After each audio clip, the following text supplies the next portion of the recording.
সম্রাট শাহজাহান দিল্লির সম্রাট। নাম করা ছিল না কুখ্যাত ছিল? বিশাল নামজাদা, নামওয়ার বাদশাহ।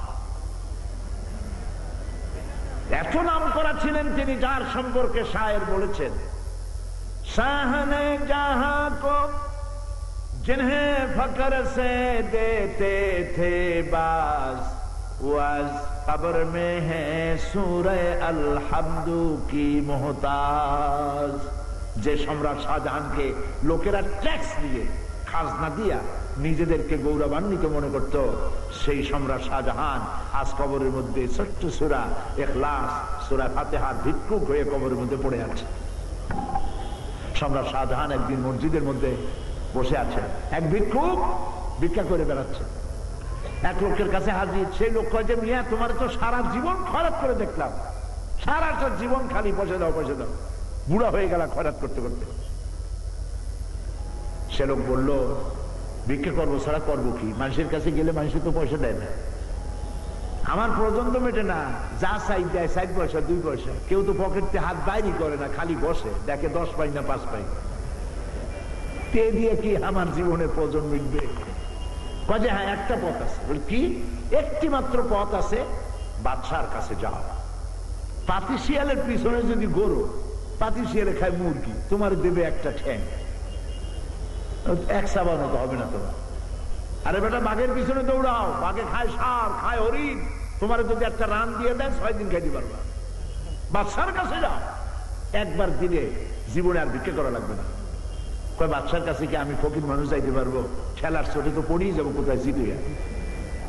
বলছে না, বাদশা এখন মসজিদে আছে, আমি দেখে আসছি। তখনকার ধরনের বাদশারা নামাজ পড়তেন, আল্লাহর কাছে কাঁদাকাটি করতেন। ফকির চলে গেছে, দূরে দূরে সব সিকিউরিটি ফোর্স দূরে দূরে দাঁড়ানো আছে। এই ভিক্ষুক মসজিদের কাছে গিয়ে দেখে বাদশা বসা, হাত উঁচু করে বসে আছে, চোখের থেকে পানি পড়ে দাড়ি ভিজে ভিজে পড়তেছে।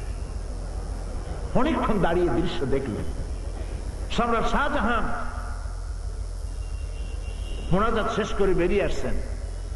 ভিক্ষুক শাহজাহানকে দেখে বলছে, আসসালামু আলাইকুম জাহাপানা, সালাম আলাইকুম বলে রওনা করছে। আচ্ছা চিন্তা করলো যে এই বেটা তো ভিক্ষুক, জামা কাপড় ছেঁড়া ভিক্ষুক, আমার কাছে কিছু চাইলো না, খালি একটা সালাম দিয়ে গেল, ব্যাপারটা কি? হয় মেয়ে আইডি কাজ। ভয়তে ভয়তে আসছে। জাহাপানা কোনো অপরাধ হয়েছে আমার? কয় না, অপরাধ হয় নাই, তুমি যে কিছু চাইলে না। তোর তো ভিক্ষুক মনে হয়, আমি সত্যি ভিক্ষুক, চাইলে না কেন?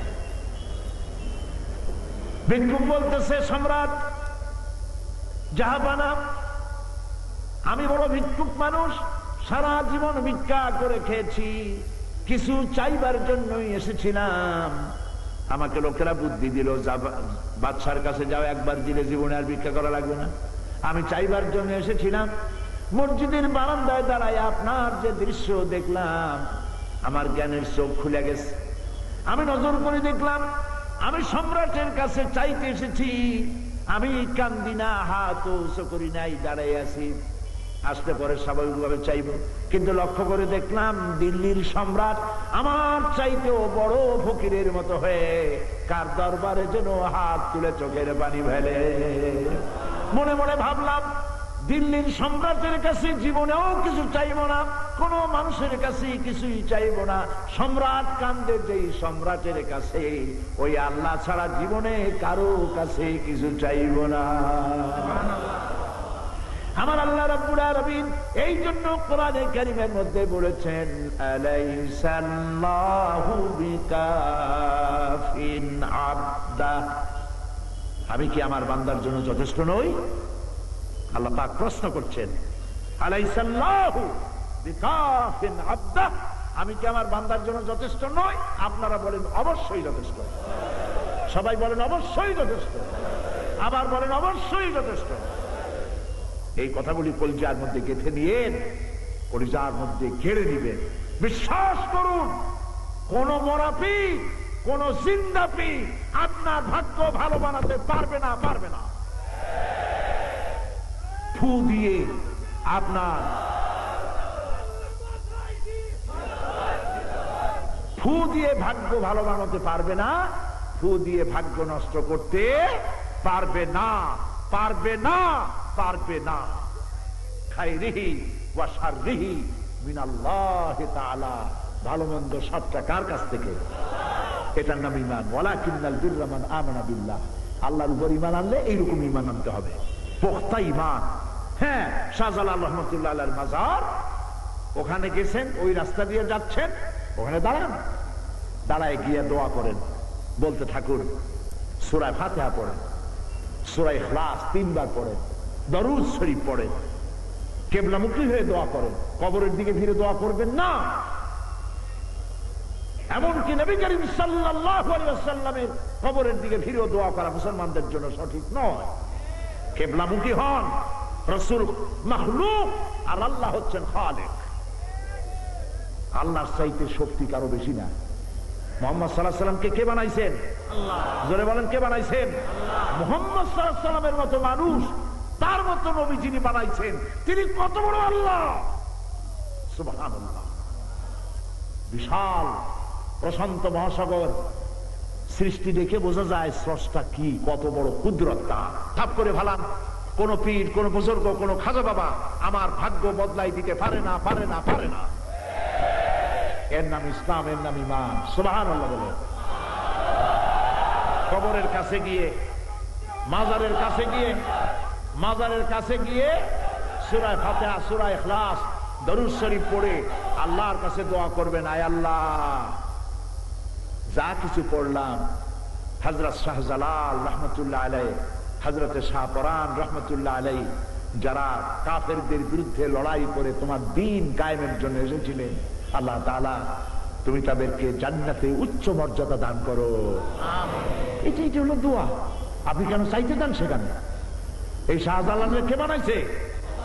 হযরত শাহজালাল রহমাতুল্লাহ আলাইহিকে কে বানিয়েছে? তো তারে ছুঁয়ে ওইখানে মরেন কেন? কেন মাথা নত করেন? কেন সিন্নি দেন? কেন টাকা দেন? কেন আগরবাতি দেন? আগরবাতি, মোমবাতি, টাকা দেওয়া, চাদর দেওয়া জায়েজ নাই, হারাম। দিবে আর মুসলমানেরা দিবে?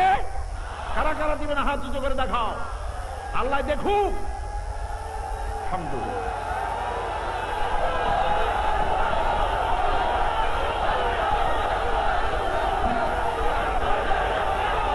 হাত নামান, হাত নামান।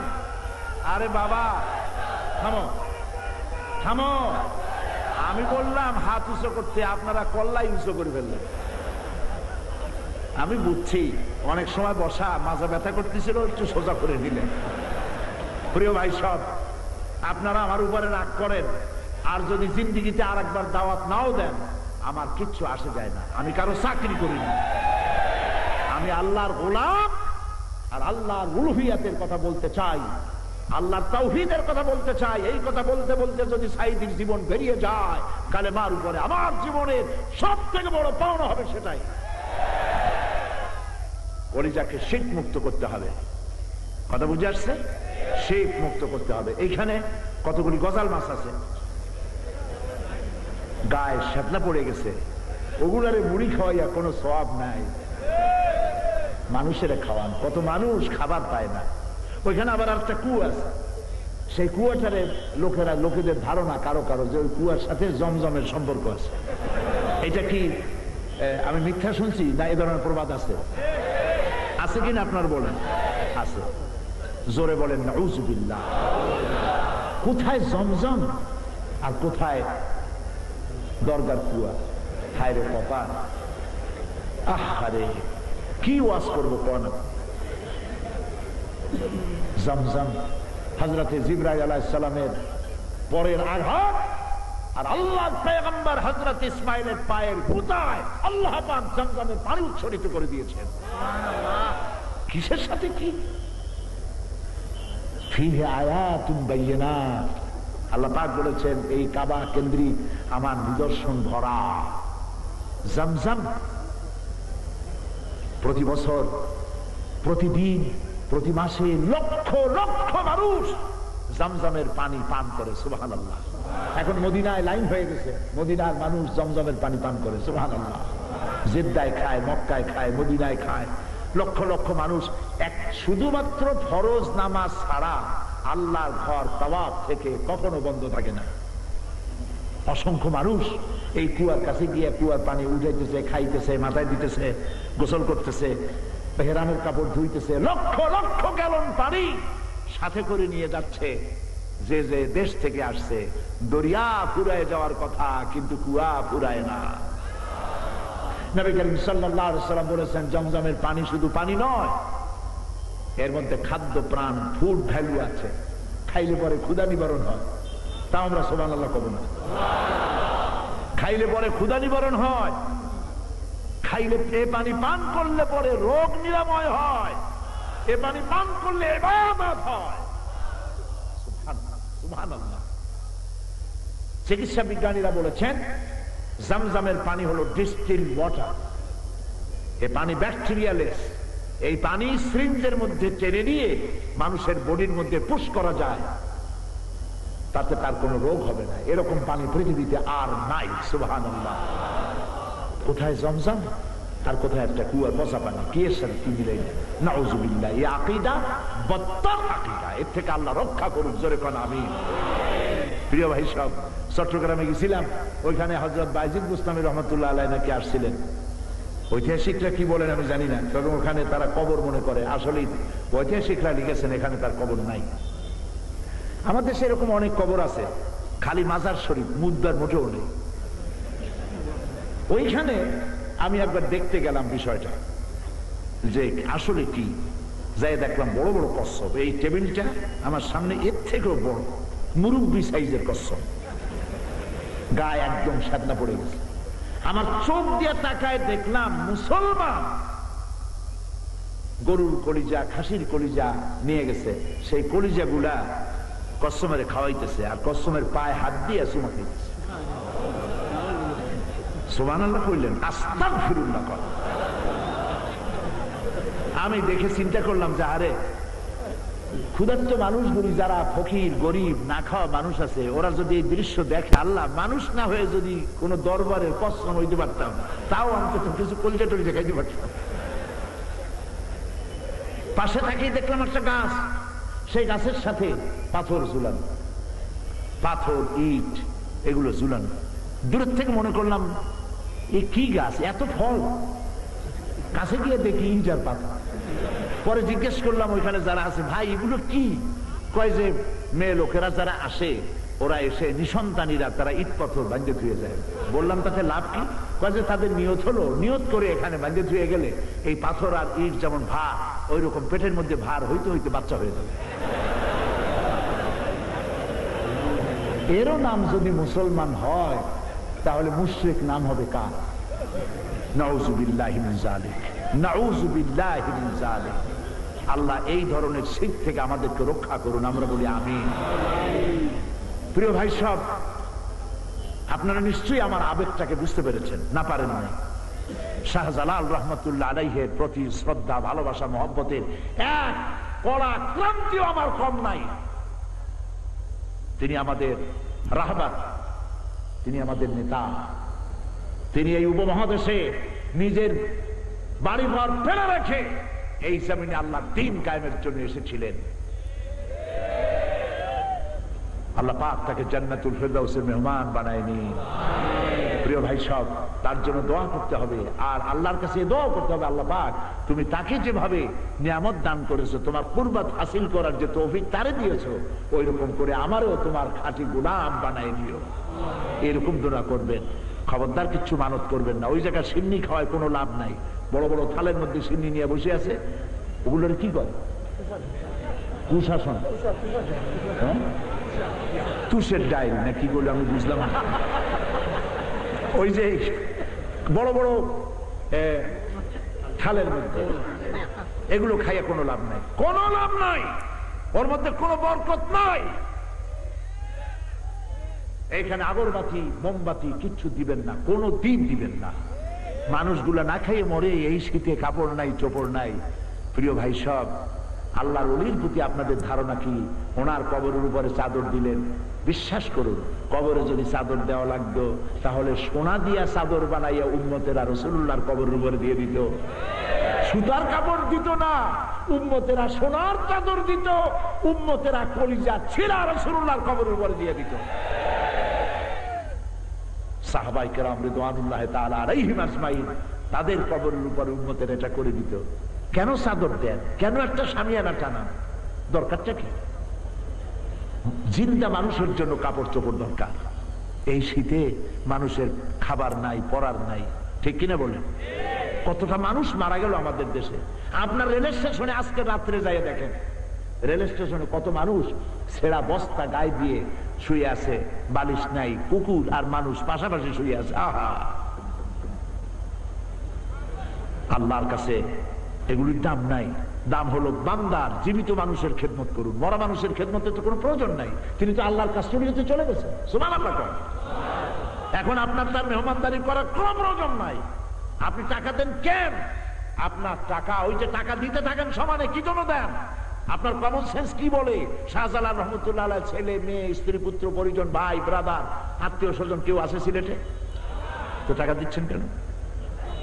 এই টাকাগুলো ওই মাজারে যারা আছে ভাগযোগ করিয়া বাসের ব্যবসা করে, ট্রাকের ব্যবসা করে, দোকানের ব্যবসা করে, আপনাদের ধর্মীয় অনুভূতির টাকা নিয়ে এর হাজার হাজার ব্যবসা করে, মদ খায়, গাঁজা খায়।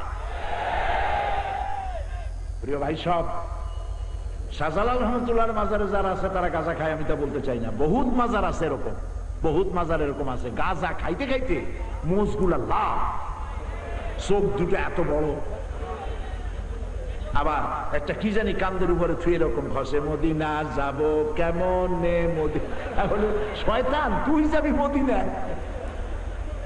গাঁজা খাইয়া দাঁতগুলো লাল বানাইছে, দাড়িতে জট, গায়ে সালার চট। শয়তান, এগুলো কি জোরে কন? শয়তান। মাজার থেকে পিটায় বের করে দেন। জিজ্ঞেস করবি মাজারে আসিস কেন? বাড়ি যা, পানের দোকান দিয়া খা, হাল চাষ করে খা। তোরে মাজারে থাকতে কইছে কে? মসজিদে যা, পৃথিবীর শ্রেষ্ঠ জায়গা মসজিদ। পৃথিবীর শ্রেষ্ঠ জায়গা কি? আর নিকৃষ্ট জায়গা কোনটা?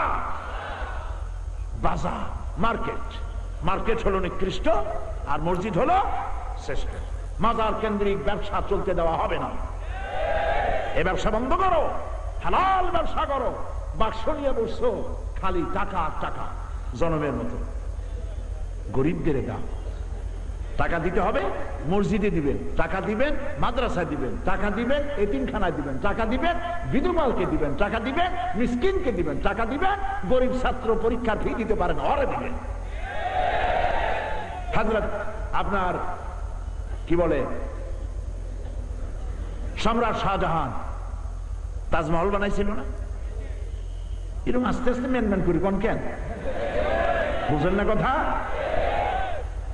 আমি মাঝে মধ্যে জিজ্ঞেস করি, তা একটু জবাব দিতে পারেন না। আমি ঘন্টার পর ঘন্টা বলি কেমনি? প্রিয় ভাই সব, রাগ করতেছেন না তো? সম্রাট শাহজাহান, বুঝি রাগ নাই, সম্রাট শাহজাহান 20 কোটি টাকা খরচ করে 20 বছর বসে 22,000 শ্রমিক লাগাইয়া তাজমহল বানাইছিলেন, ঠিক না? সেই 20 কোটি টাকা খরচ করছে কোন সময়? যখন টাকায় 8 মণ চাউল কেনা যাইত, সেই সময় 20 কোটি টাকা। বুঝতে পারেন টাকার সেই সময়টা কত, সেই টাকার দাম কত? এই 20 কোটি টাকা খরচ করে 20 বছর বসে 22,000 শ্রমিক লাগাইয়া তাজমহল বানাইছে। এই তাজমহলের দাম আল্লাহর কাছে কতটুকু? বলি, দাম আছে একটা, কতটুকু? আপনি যদি এই প্রচন্ড শীতে একটা ছোট্ট এতিম বাচ্চা 2টা কেনু গায়ে হাত দিয়া দাঁড়ায় আছে, শীতে ঠক ঠক করে কাঁপতেছে, ঠোঁট 2টা কালো হয়ে গেছে শীতে, দাড়ি কাঁপতেছে, ছোট্ট মানুষ শীতে থর থর করে কাঁপে। এই ধরনের একটি এতিম বাচ্চাকে ছোট্ট একটা সোয়েটার, ছোট্ট একটা জামফার অথবা ছোট্ট একটা গেঞ্জি বা একটা চাদর ওর গায়ে যদি আপনি পরায় দেন, আর ওই এতিম বাচ্চাটা খুশি হয়ে যদি একটু মুস্কি হাসি দেয়, 20 কোটি টাকা খরচ করা, 22 বছর ধরে 22,000 শ্রমিক লাগিয়ে 20 কোটি টাকার খরচ করার তাজমহলের দামের চাইতে আল্লাহ পাকের কাছে ওই এতিম বাচ্চার হাসির দাম বেশি। এর নাম ইসলাম। গরিবদেরকে সাহায্য করে। আশা করি এই বিষয় আর বলার দরকার নেই। আমাদের কলিজা যেন সাফ হয়ে যায়, পরিষ্কার হয়ে যায়। তাবিজ তোমারে ভাগ্য বদলাবে না। তাবিজের ব্যবসা আল্লাহর রাস্তায় বন্ধ করে। যারা তাবিজ দেখে ব্যবসা করে, 500 টাকা, 200 টাকা, 1000 টাকা যারা ব্যবসা করেন, আর ফু বেচেন, যারা ফু বেচেন, পানিতে ফু দিয়ে দিল 500 টাকা। কেন? কপাল পুড়ছে কেন? খ্রিস্টান যাদেরকে আমরা গাইল দেই, কুষ্ঠ ব্যাধিগ্রস্ত রোগী কোলে করে নিয়ে হসপিটালে নিয়ে যায়, চিকিৎসা করায়। যারা ইউরোপ আমেরিকা, আপনাদের দেশের এই সিলেটের মানুষ তো সব থেকে বেশি ইউরোপ আমেরিকা মধ্যপ্রাচ্য বাস করে, ঠিক না? তাদের কাছে জিজ্ঞাসা করেন, ওদের যদি ঈমান থাকতো, শুধু ইউরোপ আমেরিকার মানুষগুলির যদি শুধু ঈমান থাকতো, আমাদের অনেক আগে তারা বেহেশতে চলে যেত। মানুষের জন্য পয়সা ব্যয় করে, কষ্ট করে, খরচ করে। সামান্য একটা পানিতে ফু দিছে, তাতেও 25 টাকা দেওয়া লাগবে। আস্তাগফিরুল্লাহ। কলিজা বড় বানান, আর কত টাকা দরকার? জামায় পকেটের অভাব নাই, সমানে ঢুকাইতে থাকে। যা দিবেন গরিবকে দেন।